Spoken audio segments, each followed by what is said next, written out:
Welcome to our YouTube channel, Tuition Home Coaching Center. Please subscribe to our channel to get more videos like this. Thank you all. আসসালামু আলাইকুম প্রিয় শিক্ষার্থীরা, তোমরা সকলে কেমন আছো? আশা করছি সকলেই খুব ভালো আছো। আজ আমরা দেখব নবম শ্রেণীর ইতিহাস ও সামাজিক বিজ্ঞান বিষয়ের পৃষ্ঠা 116 এর দলগত কাজ 1 এর সমাধান। তোমরা যারা এখনো আমার চ্যানেলটি সাবস্ক্রাইব করোনি তারা চ্যানেলটি সাবস্ক্রাইব করে নিও, তাহলে পরবর্তী পড়াগুলো তোমরা এই চ্যানেলে সবার আগে একসাথে পেয়ে যাবে। আর পূর্ববর্তী পৃষ্ঠার সমাধানগুলো প্রয়োজন হলে চ্যানেলের প্লেলিস্টে সেই পড়াগুলো দেওয়া আছে, সেখান থেকে তোমরা সেই পড়াগুলো দেখে নিতে পারবে। তাহলে চলো শুরু করা যাক আমাদের আজকের পড়া। আমাদের আজকের পড়ার শুরুতে রয়েছে, দেখো 116 পৃষ্ঠার প্রথমেই দলগত কাজ 1। এই দলগত কাজ 1-এ বলা রয়েছে আমরা আগের মতো দলে বসে যাই। এরপর দলে বসে আলোচনা করি লাবণ্য চৌধুরী ও ফজলুর রহমানের এই সিদ্ধান্ত কতটুকু যৌক্তিক হয়েছে। তারা পরিস্থিতি বিশ্লেষণ করে যথাযথ যৌক্তিক সিদ্ধান্ত নিতে পেরেছিলেন। এখন আমরা দেখব সেই দলগত কাজটির সমাধান। প্রথমে আমরা তথ্য বিশ্লেষণ করব। লাবণ্য চৌধুরী ও ফজলুর রহমানের সিদ্ধান্ত সম্পর্কে তথ্য সংগ্রহ করে সেগুলো যাচাই বাছাইয়ের মাধ্যমে সিদ্ধান্তে উপনীত হলাম। ফটোগ্রাফার লাবণ্য চৌধুরী তার ছবিতে বাংলার মানুষের সুখ দুঃখের জীবনের গল্প তুলে ধরেন।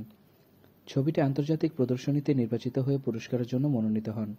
পুরস্কারপ্রাপ্ত টাকা তিনি দরিদ্র মেধাবীদের পড়াশোনার কাজে ব্যয় করবেন বলে সিদ্ধান্ত নেন।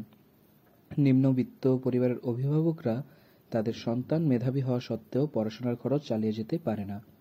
বর্তমানে এসব শিক্ষার্থীর পড়াশোনার খরচ চালিয়ে দেওয়ার জন্য বিভিন্ন সংগঠন কাজ করে। লাবণ্য চৌধুরী তেমনই একটি সংগঠন পরিচালনা করেন এবং পুরস্কারের টাকা তিনি সেখানে খরচ করবেন বলে মনে করেন। তাই বলা যায় লাবণ্য চৌধুরী পরিস্থিতি বিবেচনায় যৌক্তিক সিদ্ধান্ত নিতে পেরেছিলেন। অন্যদিকে ফজলুর রহমান পেশায় একজন চিকিৎসক। হাসপাতালে ইমার্জেন্সি অপারেশনের রোগী আসা সত্ত্বেও তিনি তার অসুস্থ মায়ের পাশে থেকেছেন এবং হাসপাতালে যাননি। আদর্শ ডাক্তাররা মানুষের চিকিৎসার মৌলিক অধিকার পূরণে মানব সমাজে প্রধান ভূমিকা পালন করেন। সময়মতো রোগীকে সঠিক চিকিৎসা প্রদান করে একজন চিকিৎসকের প্রথম ও প্রধান দায়িত্ব। ফজলুর রহমান তার অসুস্থ মায়ের পাশে থাকতে গিয়ে হাসপাতালে তার জরুরি ভিত্তিতে অপারেশনের রোগীর সেবা করতে যাননি। তাই বলা যায় পরিস্থিতি বিবেচনায় ফজলুর রহমান যৌক্তিক সিদ্ধান্ত নিতে পারেননি। এরপর আমরা দেখব ফলাফল ও সিদ্ধান্ত।